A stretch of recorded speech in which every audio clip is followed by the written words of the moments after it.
This video is brought to you by Nebula.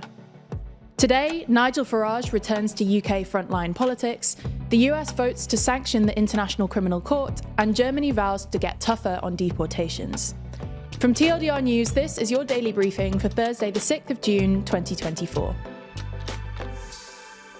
In our main story today, we're going to have a look at the effect of Nigel Farage's return to frontline politics.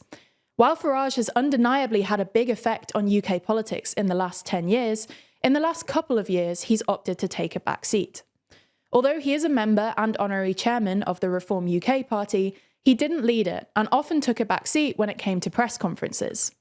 However, on Monday, Farage announced that he'd come to a mutual agreement with Richard Tice, the Reform Party leader, for them to effectively switch jobs. So Tice has now become the honorary chairman and Farage has become leader of the party. Additionally, Farage announced that he would be standing for election himself, in the seaside constituency of Clacton. Now, it appears that Farage does stand a good chance of being elected in this constituency. Previously, it elected a UKIP MP, a party Farage previously helmed, and polling from January showed that if Farage were to run, then he'd likely win, beating the Conservative challenger. Now, while many are interested in whether Farage himself will sit on the green benches in Parliament, others are far more interested in whether Reform UK will cause any real and sustained damage to the Conservative Party. Even prior to Farage's return, Reform were polling at between 10 and 12%. So, considering that the Tories were polling in the low 20s, this alone was bad news. The polling, though, has only got worse for the Tories since Farage's intervention. The latest YouGov poll put the Conservatives on only 19%, and Reform on 17%. Now, it is worth noting that YouGov has changed their methodology, meaning that this poll is not directly comparable to their previous polls. However, had they continued to use their previous methodology, the situation would have only looked even worse for the Tories, with them level with Reform on 18%. Now, there is still a few weeks until the election itself, and we'll likely see the polls move around a bit more in that time. But no matter how you look at it, the Conservatives are in a very tricky position. We'll have to see whether any major improvements are made in the next few weeks. There's more on the way, but remember to subscribe and ring the bell for more daily briefing tomorrow.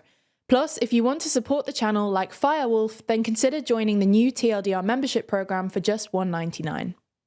Over to the other side of the Atlantic now, where the US House of Representatives, controlled by the Republicans, has passed the Illegitimate Court Counteraction Act, aiming to sanction the International Criminal Court, or the ICC, prosecutors. These new proposed sanctions come after ICC prosecutors, including the lead prosecutor Karim Khan, sought arrest warrants for top Israeli officials over alleged war crimes in Gaza. The Israeli officials include Prime Minister Benjamin Netanyahu and Defense Minister Yoav Gallant, but also 3 Hamas leaders. The vote demonstrates the continued unconditional support for Israel among US lawmakers. It's also largely symbolic, because the US and Israel aren't ICC members, so they can actually ignore any issued warrants. The Republican House Speaker Mike Johnson said in a statement, "The US firmly stands with Israel and refuses to allow international bureaucrats to baselessly issue arrest warrants to Israeli leadership for false crimes." However, this bill isn't supported by everyone, and it's actually quite unlikely that it will even be passed. President Joe Biden has expressed his opposition to the sanctions against the ICC, arguing they were going too far, to which Netanyahu said he was surprised and disappointed in an interview on Sunday. With Biden's opposition, the bill is unlikely to be passed by the Senate, which is narrowly controlled by Biden's Democrats, and it likely won't also pass the final hurdle, the White House itself. German Chancellor Olaf Scholz has said the country will toughen its deportation rules so that the glorification of terrorist offences is grounds for deportation.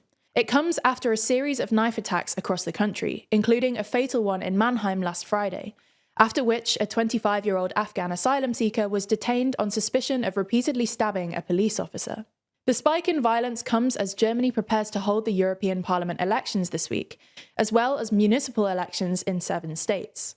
On Tuesday evening, a candidate for the far-right Alternative for Deutschland party was also injured after allegedly chasing after a man tearing down election posters, who then cut him with a knife. Scholz's centre-left cabinet has since come under pressure to address concerns over crime and immigration, with the Chancellor telling the Bundestag this morning, "Anyone who glorifies terrorism is against all our values and should be deported." He added that the German Interior Ministry was working to enable the deportation of criminals and dangerous migrants back to Afghanistan.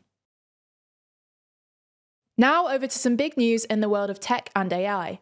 Nvidia has surpassed Apple to become the world's second most valuable company, buoyed by demand for its AI chips. Its shares rose about 5% at a market capitalization of $3.01 trillion, which is marginally ahead of Apple's $3 trillion.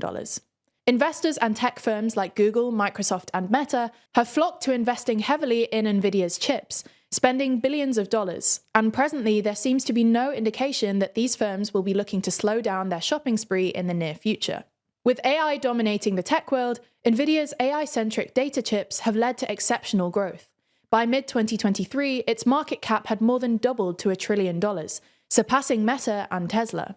Then, on February the 21st, Nvidia's blockbuster earnings report, where the company announced a 265% jump in revenues, pushed it above $2 trillion, making Nvidia the third most valuable listed company in the US, behind only Apple and Microsoft, but ahead of giants like Amazon and Alphabet.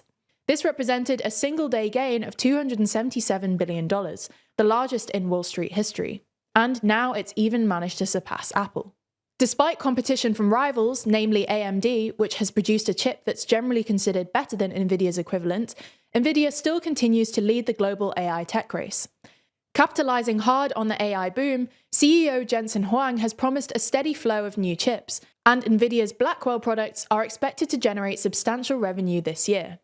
Now in today's uplifting story, we discuss new sound shirts developed by Newcastle United sponsor Seller alongside the Royal National Institute for Deaf People, which allow deaf football fans to physically feel the atmosphere of live matches. The shirts work by using microphones placed around the Newcastle Stadium, St James's Park, to pick up noises of the crowd. This data is then transmitted wirelessly to shirts equipped with haptic technology, the same tech used in mobile phone touchscreens, to recreate stadium noise as touch sensation. Amazingly, it covers a range of reactions too, as haptics on different areas of the shirt correspond to different crowd reactions. For example, vibrations in the shirt sleeves mean the home team is singing, while buzzing in the back of the shirt signifies an away goal. One of the first people to try out the new tech, lifetime Newcastle fan Ryan Gregson, said, "For the first time I felt included 100%. To experience the noise through vibration was just wonderful." It's hoped that the technology will be rolled out across different football clubs in future, helping to make live sports more accessible to deaf fans and people with hearing loss. That's not the end of the story though, and if you want to continue learning more, then check out Nebula News. Nebula News is our joint venture with Nebula, where the TLDR team curates a selection of videos that matter most in the world right now. No more feeling out of touch or not knowing what to say at events. On Nebula News, we help guide you through the news that matters most, using videos from a huge variety of creators, helping you find stories that matter and avoiding burnout. It's not just curated news content brought to you directly by us. Nebula also features loads of exclusive original content. That's things like Real Life Law's brand new series War Room, which every month runs you through a whole load of ongoing conflicts, keeping you in the loop. You can also watch every TLDR video on Nebula ad-free, and in many instances before they land on YouTube. Now, if you're already subscribed to Nebula, you can find the brand new Nebula News section at nebula.tv/news.